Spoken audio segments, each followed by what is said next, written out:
Hey guys, Rich here from the Lifted Off-Road Shop, and this is the end of day 4, pretty much. We were kind of limited on time today. The other people, or the owner that came by to work on it, didn't have as much time to do stuff, but as you can see, we got the front axle back in. We still got to do the springs and tighten up all the bolts. We haven't gotten anything tight yet, but we got all the bolts started and threaded. And yeah, so that's pretty much in. We just gotta get the springs in and get them all tightened up, what have you. Let me show you what we got going on for the springs. I know the light's not that good out here. That's probably the best view you're gonna get. She decided to do the springs in my my Lifted Off-Road green, which I think is pretty cool. It's nice of her. And these are the bump stop, the little bump stop cup things. Got those in some green in the springs. So those are the front springs. We haven't cleaned off, we haven't prepped the rear springs for paint, but so we got those done, and we got some of that rust converter spray on them to help fight the rust, and then we put a coat of the Lifted Off-Road green, lifted green. I think it was pretty nice of her to offer that idea. I thought that was pretty cool. So yeah, as we go on, got the rear axle still sitting here from before. This frame is all cattywonker off of the jack stands, as you can see. We got the front ones lifted up kind of high because we were fiddling with aligning the control arm holes with the bolts and stuff, which was giving us a little bit of a challenge, but we got them.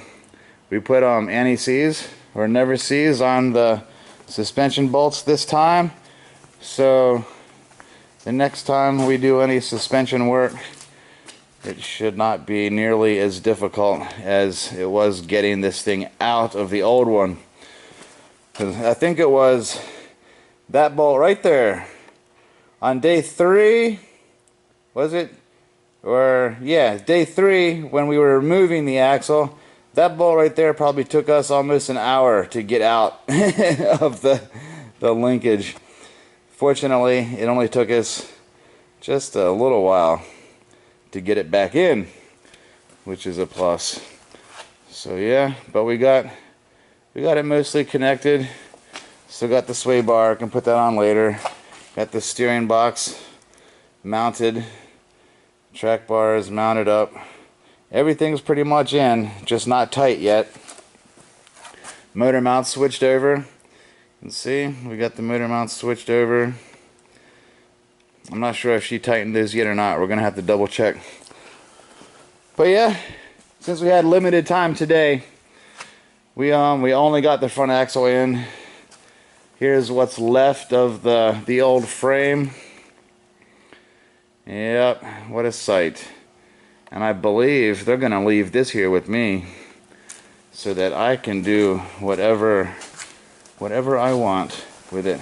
Here's some of the rust on this that needs to be fixed. Look at that, the big hole there on that side, and you can see the hole forming there. And I think it actually goes, wait, I'm too far in. You can't see it from this angle, but that hole actually goes almost to that one, just about. And on that side, you can definitely see the hole there that's rotted out. And up there, it's pretty bad.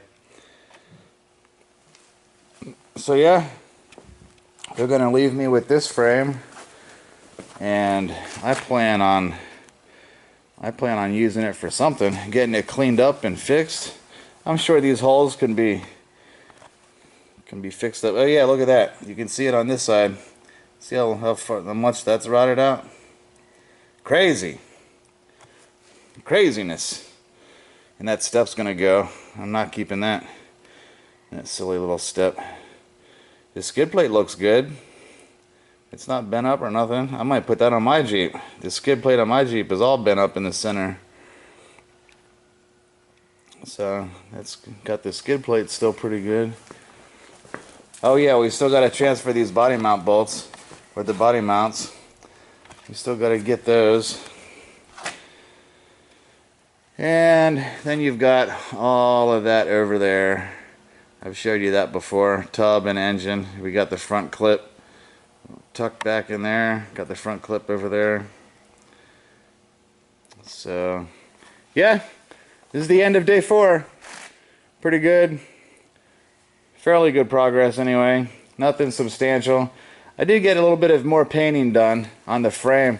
I touched up some of the bare metal spots and some of the more rusty spots that I didn't get to before.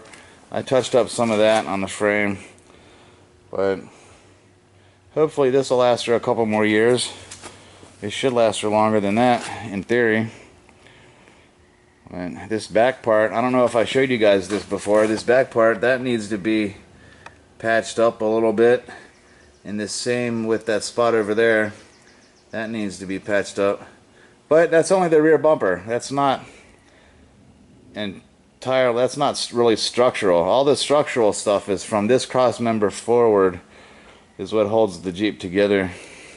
That part right there, that's only involved with holding the fuel tank up, which, you know, it's important, but it's not gonna make the Jeep fall apart when you're on the road. So, but they already said they were gonna take care of that later. This spring bucket needs to be mounted where that spring bucket is. There was a custom one that came with this frame. It needs to be, you know, tweaked a little bit and modified and welded on. And so we got that.